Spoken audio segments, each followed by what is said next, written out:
जय हिंद दोस्तों, स्वागत है आपका आपके यूट्यूब चैनल पर। दोस्तों बात करें यूपी पुलिस 60,244 भर्ती जो री एग्ज़ाम होने वाला है उसके लिए जो ओमार्क शीट आपकी भरनी है, तो ओमार्क शीट के लिए निर्देश दिए गए हैं, तो उसके बारे में जान लेते हैं दोस्तों कि आपको ओमार्क शीट को किस प्रकार से भरना है और क्या आपको ध्यान रखना है। तो दोस्तों जैसे आप देख रहे हैं, उत्तर प्रदेश पुलिस में आरक्षी नागरिक पुलिस के पदों पर सीधी भर्ती 2023 की लिखित परीक्षा का पुनः आयोजन हो रहा है और लिखित परीक्षा की प्रक्रिया का प्रकाशन एवं ओमार्क शीट उत्तर पत्रक भरने के निर्देश दिए हैं। तो इसमें जो ओमार्क शीट के उत्तर पत्रक भरने के निर्देश हैं उसके बारे में बात कर लेते हैं। दिनांक है आपका 11 अगस्त 2024 की सूचना है दोस्तों। और बात कर लेते हैं कि उत्तर प्रदेश पुलिस में आरक्षी नागरिक पुलिस के पदों पर सीधी भर्ती 2023 हेतु समय संख्या विज्ञप्ति दिनांकित 23/12/2023 के अनुक्रम में अभ्यर्थियों से ऑनलाइन आवेदन पत्र प्राप्त हुए हैं। जिन अभ्यर्थियों के आवेदन पत्र सही पाए गए हैं उनसे वस्तुनिष्ठ प्रकार की लिखित परीक्षा ओमार वेस्ट में सम्मिलित होने की अपेक्षा की जाएगी।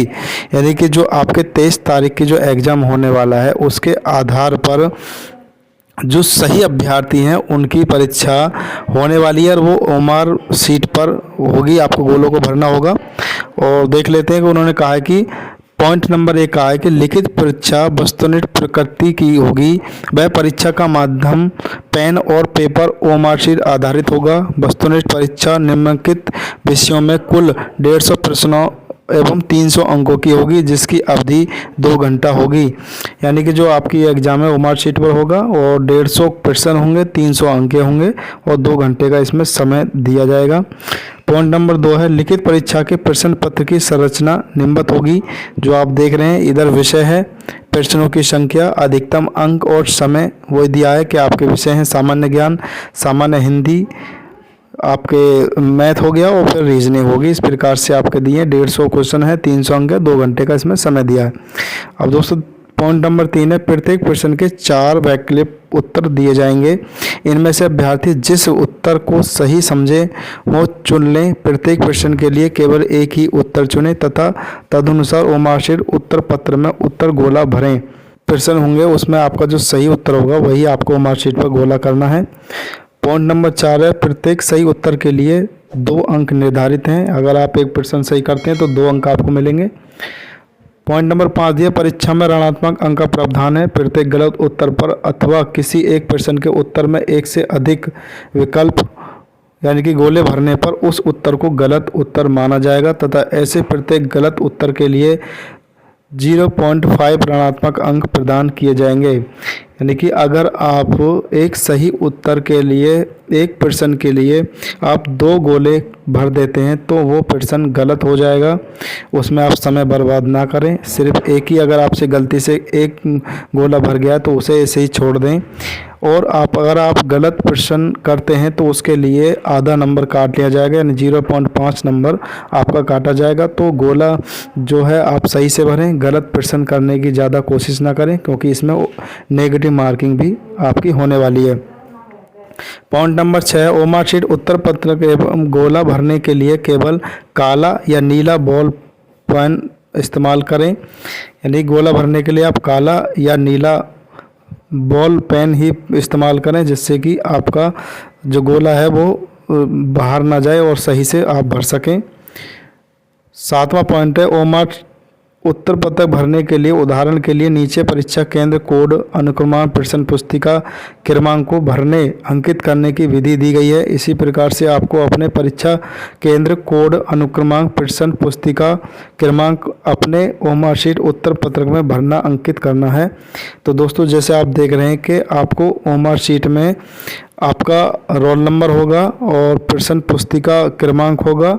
यही में आप अक्सर गलती कर देते हैं तो इसको आपको बहुत सावधानी से भरना है। अगर आपने ये गलत कर दिया तो आपका पूरा रिजल्ट ख़राब हो जाएगा। तो आपको इसे भरने में समय लेना है, 5 से 10 मिनट आप लें, आराम से इसे भरें ताकि आपका कोई भी रोल नंबर या उत्तर पुस्तिका नंबर कोई गलत नहीं हो जाए।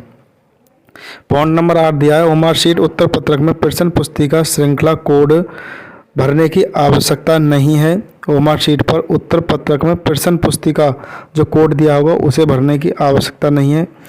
9वां पॉइंट है, गोले को मिटाने या दोबारा भरने का प्रयत्न न करें। किसी प्रश्न का एक से अधिक उत्तर गलत उत्तर माना जाएगा। यानी कि जब आप अगर कोई गोला आपसे गलत भर जाता है तो उसे ना ही मिटाएं, ना ही उसके जगह दूसरा भरने की कोशिश करें। इसमें आप अपना समय बर्बाद करेंगे। अगर आप उसे मिटाने की कोशिश करेंगे या कुचलने की कोशिश करेंगे तो उससे आपकी मार्कशीट ख़राब हो सकती है, जिससे आपका रिजल्ट नहीं निकल पाएगा और आप नेगेटिव हो जाएंगे। आपका जो रिजल्ट है वो कैंसिल हो जाएगा। तो इस प्रकार से आपको ध्यान रखना होगा।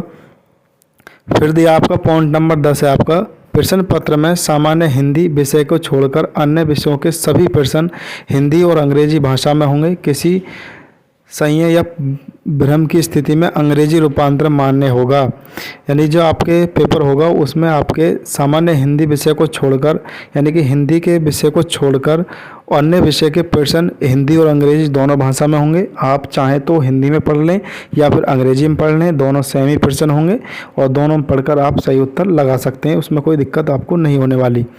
पॉइंट नंबर 11 है, अभ्यर्थियों की संख्या के अनुसार लिखित परीक्षा दिनांक 23, 24, 25 व 30 एवं 31 अगस्त 2024 को विभिन्न प्रश्नों के साथ 10 पालियों में आयोजित की जाएगी। यानी कि जो आपकी परीक्षा आपको पता है किन किन डेट में होगी और 10 पालियाँ होंगी।